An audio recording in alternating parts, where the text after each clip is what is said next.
Hola a todos, bienvenidos a un nuevo video. Hoy les traigo un caso bastante aterrador, iniciando con una sola pregunta. ¿Y tú, le tienes miedo a los payasos? Todo comenzó con la denuncia de un joven que se convertiría en uno de los hallazgos más increíbles. Quedaron tan sorprendidos ante tal suceso, ya que en una casa, bajo un sótano, se encontraba el secreto mejor guardado de un hombre. El protagonista de esta historia fue de un sujeto catalogado como un buen hombre que en sus tiempos libres ayudaba y se divertía disfrazándose de un emblemático personaje llamado Pogo el Payaso, pero en su interior guardaba una profunda oscuridad que muy pocos conocían. Aquel hombre que vivió bajo la máscara de la apariencia se hacía llamar John Gacy. Los hechos ocurrieron entre 1972 y 1978 en Chicago, Estados Unidos. Comencemos.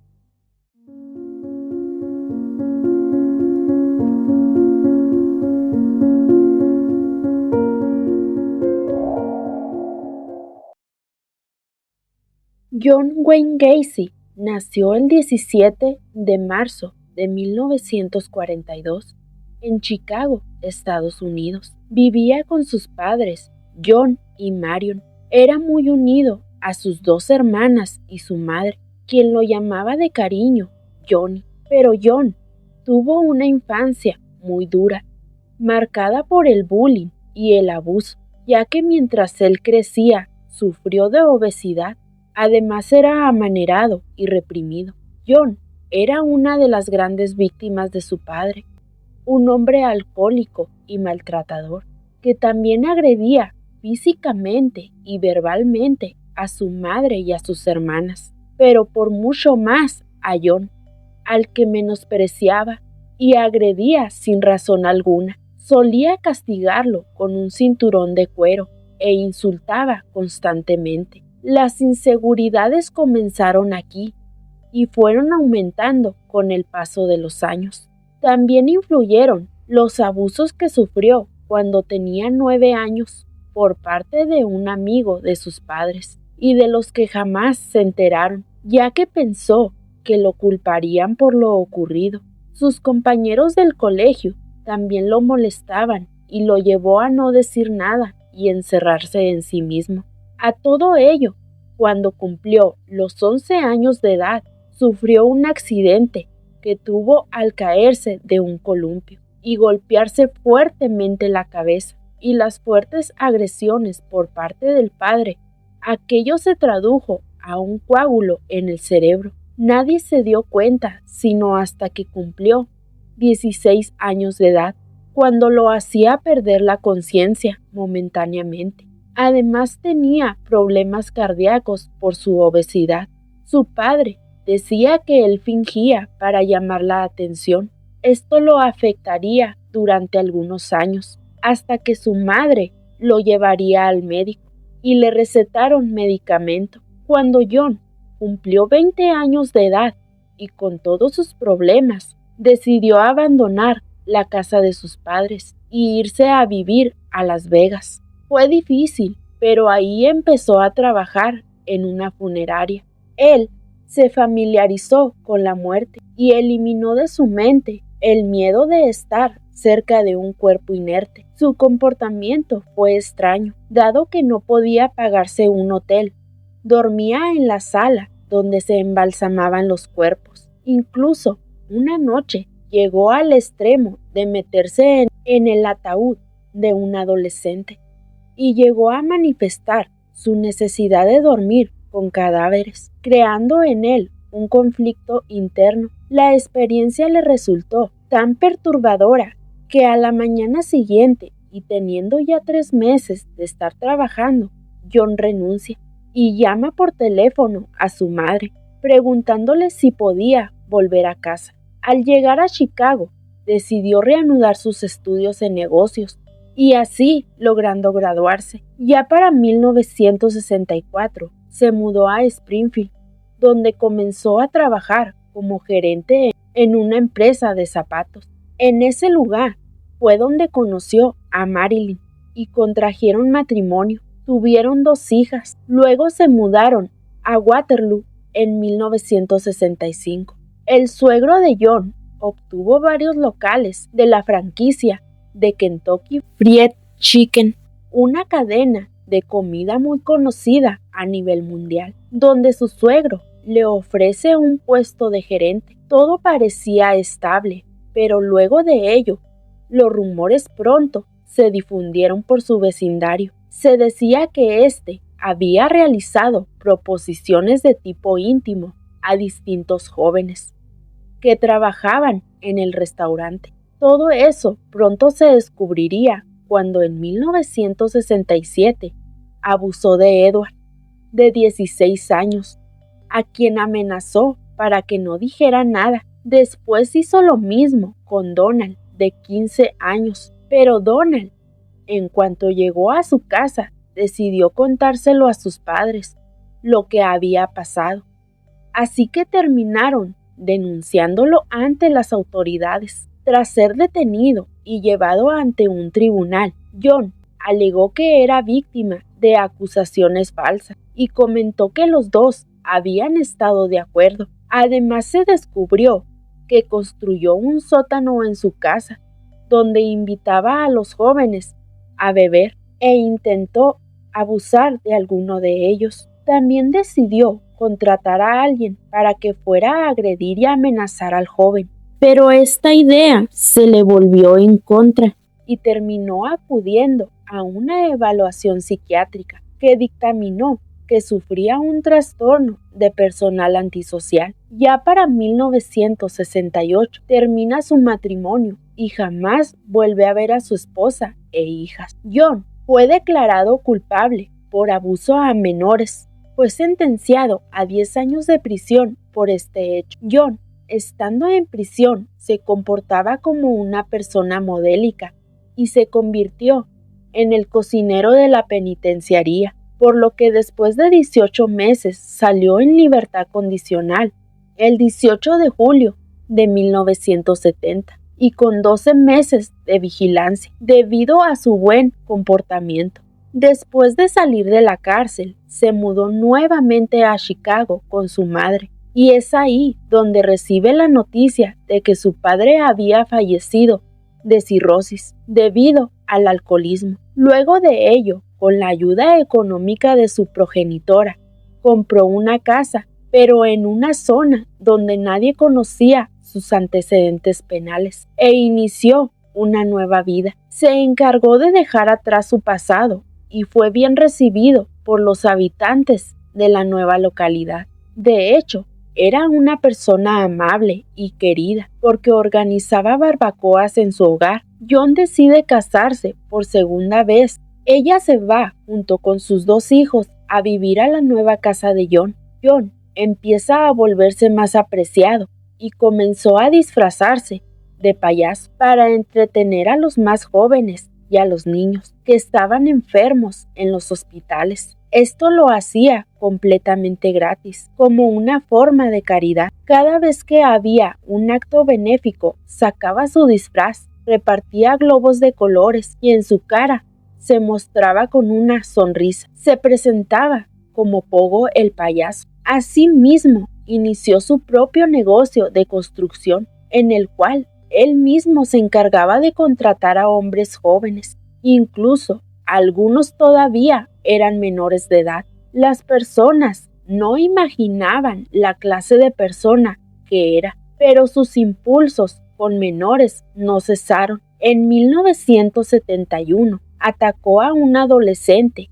quien pese a denunciarlo, no se presentó ante el juez para ratificar la acusación. Así fue como Gacy se volvió a liberar de la cárcel y sus oficiales de la condicional se quedaron al margen, ya que no había pruebas en su contra. Pero su esposa descubre que John llevaba hombres adolescentes al sótano, pero nunca se imaginó que los crímenes ahí mismo se cometían. Solo lo veía que se comportaba de una manera extraña. Es así como decide solicitar el divorcio, el cual finalizó unos meses después. Luego del divorcio, John tuvo la libertad de atraer más víctimas a su casa. Ya para el 2 de enero de 1972, Timothy, de 16 años de edad, se encontraba visitando la ciudad. Él se dirige a la parada de autobuses y John, al verlo,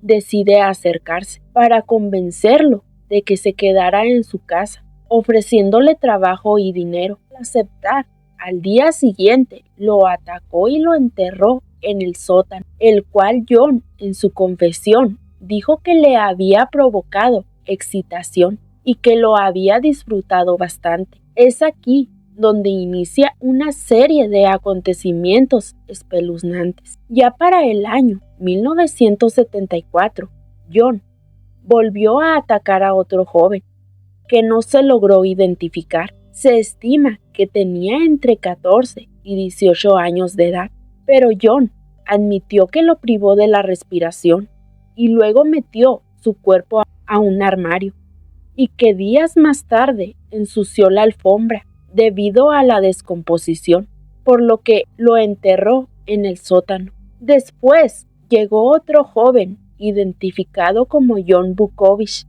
de 18 años de edad. Él trabajaba en la empresa constructora de John.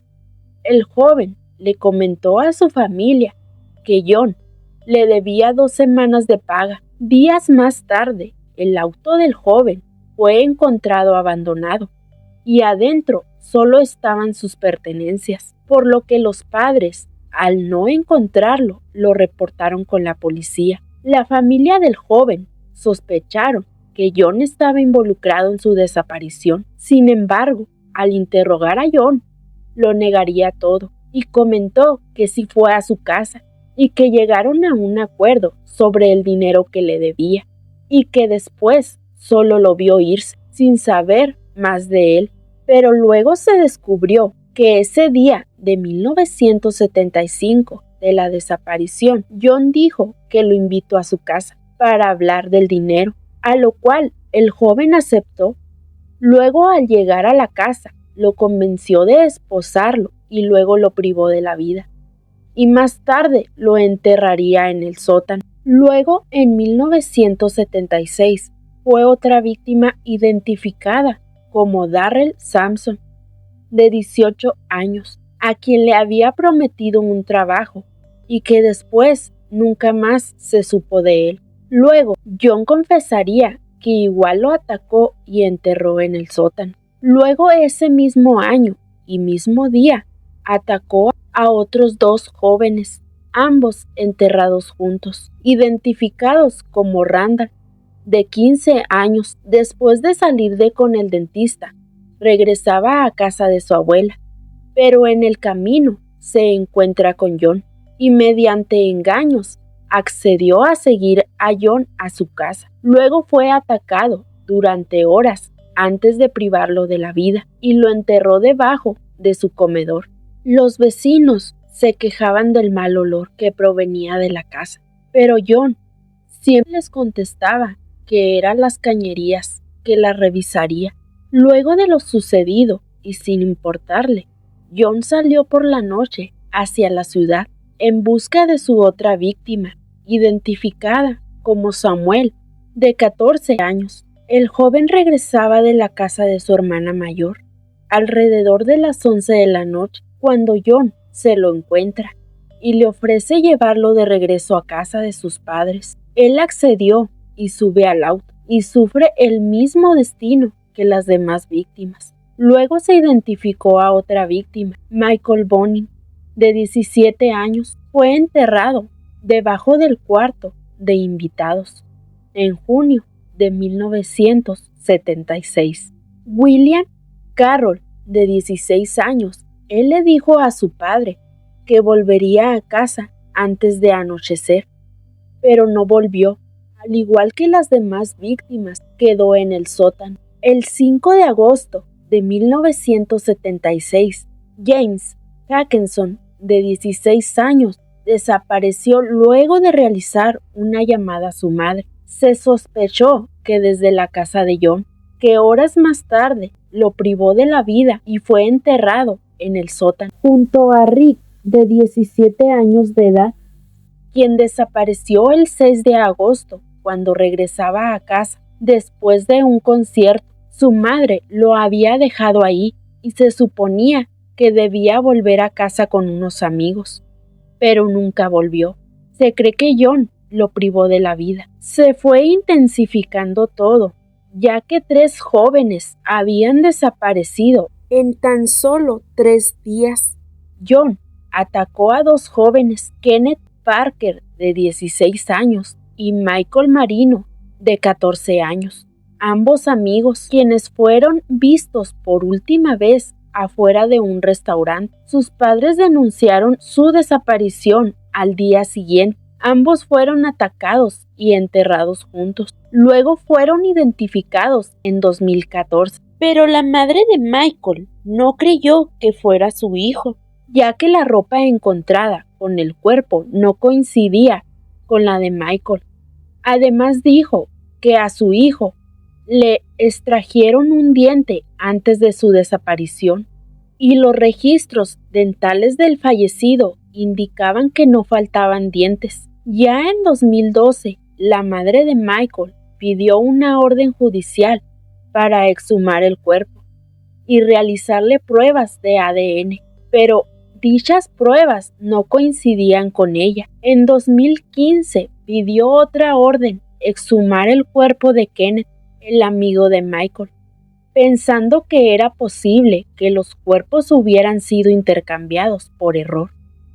Las pruebas realizadas mostraron tampoco no coincidir, por lo que piensa y cree que su hijo sigue por ahí. Pero los dentistas forenses que identificaron a Michael dicen que sus registros demuestran que el cuerpo es de él. Igual comentaron que 4 expertos forenses compararon los registros dentales y todos llegaron a la conclusión de que es Michael, y dicen que es posible que los restos de las víctimas se hayan mezclado y no están en buenas condiciones debido al tiempo, ya que fueron puestos juntos. La madre de Michael lo considera en calidad de desaparecido y espera que una fotografía de progresión de edad le ayude a obtener respuestas. 2 días después, William Bundy, de 19 años, que aparentemente había trabajado en la construcción de John, desapareció después de informar a su familia que tenía que asistir a una fiesta. El joven era conocido como clavadista y gimnasta en su escuela, pero fue atacado por John y lo enterró debajo de su habitación. John continuó teniendo decenas de ataques y se fue identificando a más jóvenes, como Gregory, de 17 años, Francis Alexander, 21 años. Se cree que fue atacado entre noviembre de 1976 y marzo de 1977. Su familia creyó que él quería alejarse y nunca lo reportaron como desaparecido. También desapareció John Sick, de 19 años. Luego, en 1977, fueron atacados John, de 20 años de edad, Robert, de 18 años, Matthew, de 19 años, John Mowery, de 19 años, Russell Nelson, de 21 años, Robert Winch, de 16 años, Tommy, de 20 años, y David, de 19 años de edad. Y en enero de 1978, John fue arrestado por una denuncia en su contra de Robert, de 19 años de edad, quien le había ofrecido sus servicios, pero John no quiso pagarle. Luego lo atacó, metiendo su cabeza en una bañera hasta que se desmayó y siguió atacándolo. El horror había durado 8 horas, pero por alguna razón decidió no privarlo de vida. Lo llevó directo a la calle y lo dejó en una banqueta, incapaz de sostenerse. Él explicó a la policía que todo era consentido y que el joven estaba tratando de chantajearlo. La policía le creyó y decidió no continuar con el caso. Luego de un mes, Billy, de 19 años, fue enterrado y atacado por John, pero finalmente, el 21 de marzo de 1978, John atrajo a Jeffrey, de 26 años de edad, quien sería la pieza clave para la policía e iniciar con la detención del payaso Pogo. Jeffrey habló un rato con John y luego subió a su auto.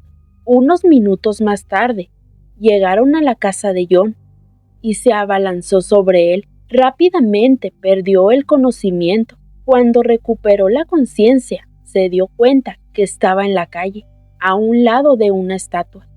Le dolía el cuerpo y se sorprendió de que estuviera vivo. De inmediato, como pudo, contactó a su novia y lo llevó al hospital, donde permaneció 6 días. Estaba en un estado terrible, su piel estaba muy lastimada. Luego denunció a la policía, por lo que dieron inmediatamente con John y lo arrestaron. Y aunque quedó en libertad a la espera de juicio, la policía lo tenía en vigilancia, pero no fue suficiente porque días después el agresor volvió a actuar. Esta vez Robert, de 15 años, al que convenció para dejar su empleo en una farmacia y trabajar para él en su empresa de construcción. El joven informó a su madre del cambio de planes y jamás regresó. La denuncia por desaparición llevó a los agentes a contactar con las últimas personas que habían hablado con el joven. Una de ellas era John, al que tras interrogarlo, se toparon con múltiples incongruencias y un largo historial de antecedentes por corrupción de menores. Con estas pruebas, consiguieron una orden de registro en la casa de John y descubrieron multitud de objetos incriminatorios, desde documentos de identificación de los adolescentes desaparecidos, sus ropas y joyas, además de un intenso olor a putrefacción. La detención se produjo el 22 de diciembre de 1978 y John, frente a sus abogados, confesó los crímenes. Declaró que privó de la vida a 33 personas e indicó la ubicación de los cuerpos, pero se estima que fueron más. Cuando la policía le cuestionó si había más víctimas, él respondió que eso lo tendrían que descubrir ellos. Había un total de 29 en el sótano de su casa y que el resto los arrojó al río. Por falta de espacio, los cuerpos fueron descubiertos en diciembre de 1978 hasta abril de 1979. El trabajo de los forenses para recuperar a las víctimas fue tan complicado que tardaron varios meses en terminar. Incluso tuvieron que demoler la casa porque seguían apareciendo más cuerpos. De todos los cadáveres recuperados, 8 de ellos jamás pudieron ser identificados. Tampoco los rescatados en el agua. Durante el juicio, John confesó que era inocente y que tenía problemas mentales, pero su testimonio fue rechazado. 3 expertos testificaron que era sociópata, un trastorno de personalidad antisocial, pero los fiscales del caso no estaban de acuerdo. Ellos afirmaban que no tenía ningún problema mental, ya que siempre tenía el control de sus acciones y que siempre actuó con premeditación y de manera planificada y ventaja. Su modus operandi conducía por las calles del poblado hasta toparse con hombres jóvenes, a los que consideraba indefensos. Después les ofrecía ir a su casa a realizar trabajos de renovación, pasar el tiempo con él o una recompensa monetaria. Una vez bajo su techo, John iniciaba su ataque. Muy a menudo usaba el truco de las esposas, haciendo creer a sus víctimas que les iba a mostrar un truco de magia y se lanzaba contra los jóvenes, atacándolos y privándolos de la vida. En 1998, mientras hacían reparaciones en la casa de la madre de John, las autoridades encontraron restos de más víctimas. Algunos casos sepultó los cuerpos en el patio trasero. Según dijeron las autoridades, que probablemente le habían ayudado 2 o 3 empleados de la construcción en alguno de los hechos.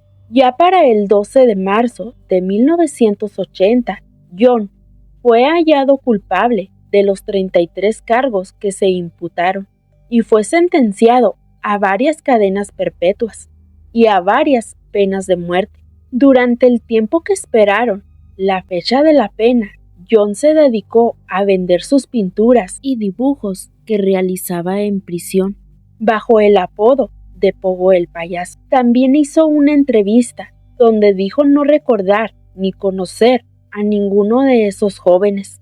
Go into the 70s, and there are a lot of things I can't remember. The same thing with the victims. I've looked at all of, I don't know if you notice here, we got pictures of every one of the victims here. And believe it or not, for the last 12 years, I've studied these photos of the victims. And there is no, we have a shot of all of the victims together here. And when you look over at the photos, I have no recollection of any of them. Never met them. And we've gone over this more than once. They're just names and faces. And when you look at them, but still there is no association. None of them never worked for me. None of them, they never went to any places. Después de años de apelaciones, el 10 de mayo de 1994, John, de 52 años de edad, fue ejecutado mediante inyección letal. John, como últimas palabras, dijo: nada hará regresar a ninguna de las víctimas.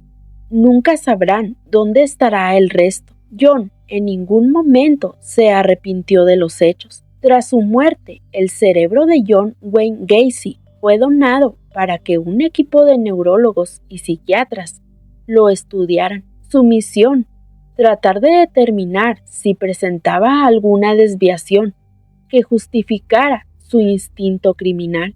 Pero al examinarlo, se llevaron la sorpresa de que no había ninguna anormalidad que pudiera determinar su conducta. Lo único fue que varios expertos psiquiatras afirmaron que John tenía la estructura emocional de un niño. Y bueno, hasta aquí el caso de hoy. Si el video te pareció informativo, no olvides darle like y dejar tus comentarios. Y si eres nuevo por aquí, suscríbete y activa la campanita de notificaciones para no perderte de nada. Nos vemos en un próximo video.